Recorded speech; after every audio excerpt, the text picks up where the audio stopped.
Assalamualaikum warahmatullahi wabarakatuh. Halo, selamat sore sobatkom dimanapun Anda berada. Senang sekali seperti biasa di hari ini jam 4 sore kita akan bertemu dalam Ngobrol Pintar dan Inspiratif garapan Dinas Komunikasi dan Informatika Provinsi Kalimantan Timur bekerja sama dengan Harian Diswekaltim. Apa kabar sobatkom sore ini? Mudah-mudahan tetap sehat ya, dan juga tentunya masih bersemangat, terutama bagi sobatkom yang memiliki banyak sekali aktivitas. Pastinya jangan lupa untuk tetap menerapkan protokol kesehatan karena kita juga masih dalam situasi COVID-19.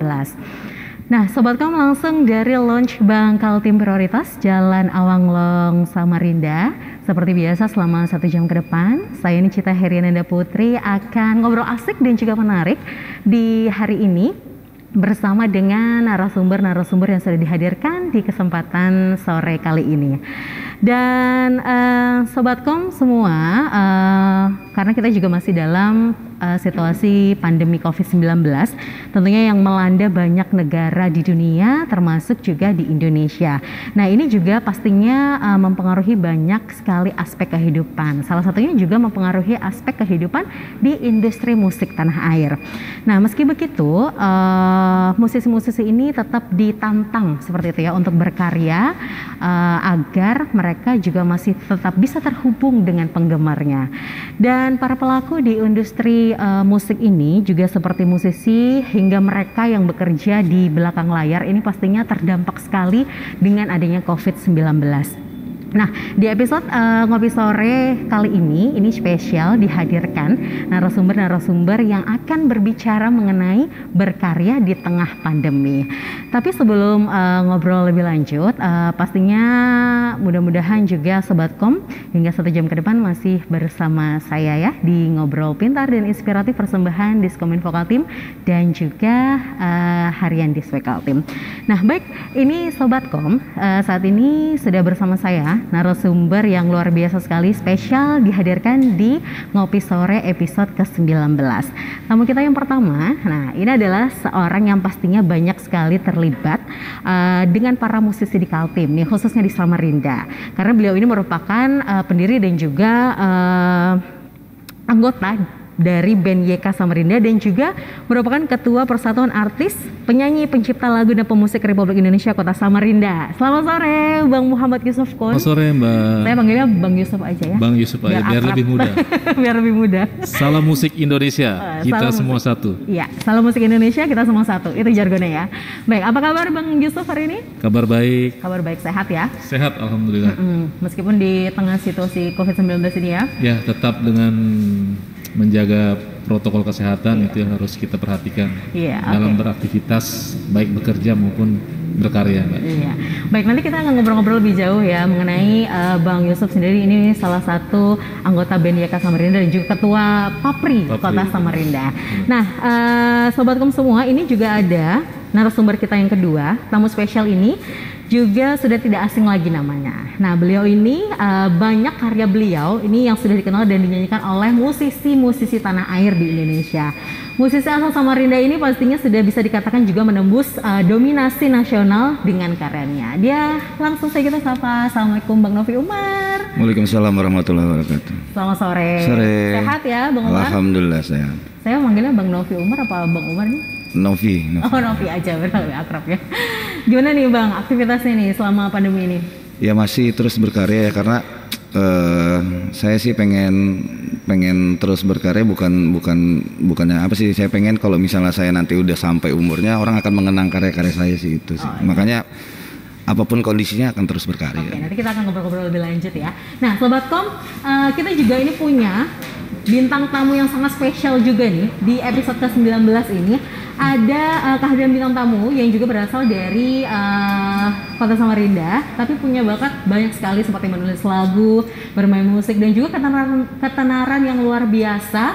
Pada saat beliau ini juga pernah bergabung bersama band ternama di tanah air. Nah, inilah kita langsung sapa Bang Aji Mirza Hakim yang juga biasa akrab disapa Ica ya Bang ya? Iya. Bang Ica. Assalamualaikum. Waalaikumsalam. Selamat sore Bang Ica. Sore. Sehat ya? Alhamdulillah sehat. Seger kayaknya, makin seger. Makin besar. Makin segar, makin membesar. Ya, oke. Assalamualaikum, kita akan ngobrol-ngobrol bersama Bang Ica, Bang Yusuf dan juga Bang Novi ini ya. Mungkin ke Bang Yusuf dulu nih Bang. Bang Yusuf ini kan merupakan salah satu pendiri ya dan juga anggota dari band YK.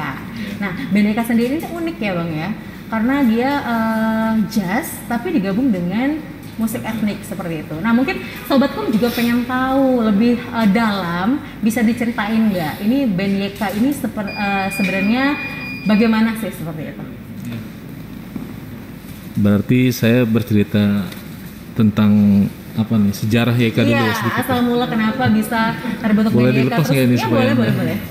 Dari tadi ngep soalnya. Ya, jadi begini Mbak, YK Samarinda itu sebenarnya tercipta karena kepedulian kami terhadap musik etnik Kalimantan.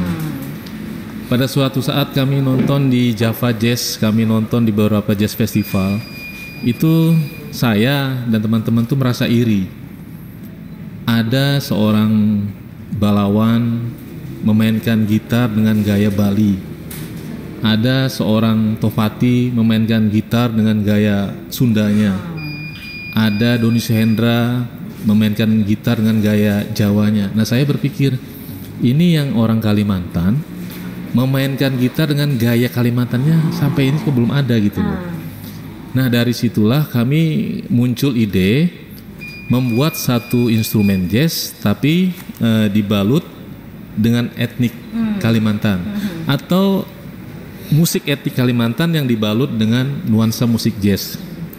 Dari situ saya bersama King pemain bass saya, kemudian ada Bang Iin Seman pemain keyboard, dan waktu itu pemain drumnya masih Avan. Kami mencoba meramu itu. Dari situlah akhirnya tercipta satu karya YK Samarinda itu, di mana kami mencoba pada saat awal-awal album itu kami memasukkan etnik Dayak. Nah, jadi etnik Dayak sendiri itu kan ada banyak sub ya. Yang terkenal itu kan ada Dayak Kenyah, Dayak Bahau, kemudian ada Dayak dari Kalimantan Selatan itu Dayak Kayan. Nah, mereka ini bermain pentatonik, tapi pentatonik ini dalam lick, kalau kita bicara tuh logat atau lick Kalimantan. Sebenarnya pentatonik itu sama. Ada pentatonik dari musik China, Arab, kemudian Afrika, kemudian sama di Kalimantan. Cuman yang membedakan itu adalah licknya. Nah, kami berusaha untuk mengadopsi itu, memasukkan ke dalam suatu instrumen. Akhirnya terciptalah karya-karya kami itu. Kami yang kami dominasi memang adalah etnik Dayak Kenyah. Nah, dari situ ada musik leleng yang kami adopsi, kemudian ada jazz for Borneo, ada song for Hudok, kemudian ada I Can Hold You. Nah, itu memang menggunakan musik-musik etnik yang dibalut dengan nuansa jazz tadi. Nah, jadi sama seperti konsepnya seperti mereka memainkan musik Bali dalam nuansa gitar, tapi instrumennya jazz di belakang. Nah, kenapa jadi jazz? Kalau kita berbicara jazz ini kan luas ya. Dari segi musik berarti banyak menggunakan substitusi chord dari situ. Yang membedakan antara musik jazz dengan musik biasa itu adalah chord latarnya itu. Nah, di situ kami mencoba dan alhamdulillah pada 2014 kemarin itu akhirnya kami bisa membuat satu album pertama YK Samarinda yang berjudul Jazz for Borneo. Dari album tersebut kami main di pertamanya itu main di Mahakam Jazz, kemudian diundang ke Java Jazz, kemudian diundang lagi ke Borneo Jazz Festival, sampai ke Tongtong, sampai ke Jarasum Jazz di Korea. Nah, dari situlah akhirnya perkembangan itu terus terjadi dan akhirnya kami membuat lagi album yang kedua di tahun 2018 kemarin, itu yang berjudul Apokayan. Tapi masih menggunakan etnik Dayak sebagai etnik utamanya. Ke depan kami ada konsep, karena di Kalimantan ini tidak hanya Dayak tapi ada Dayak, Banjar, Kutai. Mungkin yang berikutnya ini akan ada etnik baru yang kami mainkan di album ketiga ini. Nah, dalam 2021 ini kami berharap ini bisa akan launching. Berarti rencananya di tahun ini mau ada album ketiga. Album gitu ketiga. Ya? Tapi bukan Dayak lagi, tapi sudah berpindah ke suku lain. Itulah tadi kenapa jadi YK Samarinda tercipta, karena kami punya pemikiran itu. Dan kami mengharapkan bukan hanya kami saja nih yang bisa berpikir seperti itu, tapi anak-anak muda, kemudian teman-teman pemusik juga bisa berpikir yang sama. Iya. Dalam artian dengan tujuannya itu adalah mempopulerkan musik etnik Kalimantan ini ke kancah nasional maupun internasional. Nah, itu harapan dan goal kami itu sehingga terbentuknya YK Samarinda. Tapi apa sebenarnya yang ingin diperlihatkan dari YK Band Samarinda ini dengan mengusung band yang mengkolaborasikan jazz dengan etnik itu? Gimana? Apa yang sebenarnya ingin diperlihatkan? Oh iya. Jadi yang pertama ingin kami perlihatkan adalah alat musiknya nih, terutama karena ini masuknya adalah ke world music. World music itu dimana instrumen musik pada umumnya ada bass, kemudian ada drum, ada keyboard, tapi ada satu unsur etnik yang masuk di dalamnya, itu bisa dikatakan world music. Nah, yang kami perkenalkan itu adalah sampai. Nah, sampai ini kami perkenalkan karena kenapa? Sampai ini begitu mendunia, sampai-sampai dari luar negeri pun orang-orang bule itu pengen belajar sampai karena dia bilang sampai itu magis. Beberapa saya keliling untuk memainkan lagu-lagu YK ini, saya bermain sampai itu, mereka begitu terpesona begitu. Artinya musiknya ini magis sekali, saya suka, I like it, dia bilang. Saya sampai dia pengen belajar, mau mencoba gitu. Saya bisa beli di mana alat ini. Nah, ini yang menjadi satu kebanggaan kita, terutama kita ini sebagai putra daerah Kalimantan bisa memperjuangkan dan bisa memperkenalkan alat musik ini. Dan alhamdulillah tanggapan teman-teman dari luar negeri itu sangat antusias. Nah, harusnya teman-teman yang ada di nasional ini juga sama gitu loh. Nah, inilah tugas kita sebagai warga negara ya, artinya bisa melestarikan musik daerah ini, terutama alat musik ini supaya tidak hilang di telan waktu. Jangan nanti memainkan tradisi, ada tradisi, tapi tradisi ke arah modern juga harus ada. Seperti dunia-dunia lain memainkan alat musik mereka. Seperti itu, Mbak. Kita juga mungkin mengajak generasi muda juga ya Pak ya, benar untuk sekali. Mencintai musik tradisional seperti benar itu. Sekali, itu harapan kita dan tujuan kita adalah itu sebenarnya. Iya. Oke, nanti kita ngobrol-ngobrol lagi ya. Baik. Bang ya. Sekarang untuk Bang Novi nih. Bang Novi, ini kan banyak sekali ya sudah karya-karyanya yang nasional dan juga sudah banyak sekali lagu-lagu Bang Novi yang sudah dinyanyikan oleh musisi-musisi tanah air, bahkan banyak sekali yang hits juga seperti itu.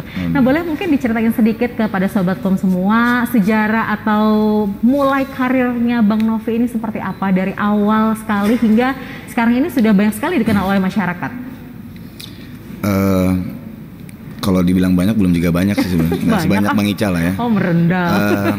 Saya dulu sama lah, mungkin Bang Ica juga sama. Kalau saya memang mimpinya dulu pengen jadi musisi yang bisa lagu saya itu dinikmatin orang banyak.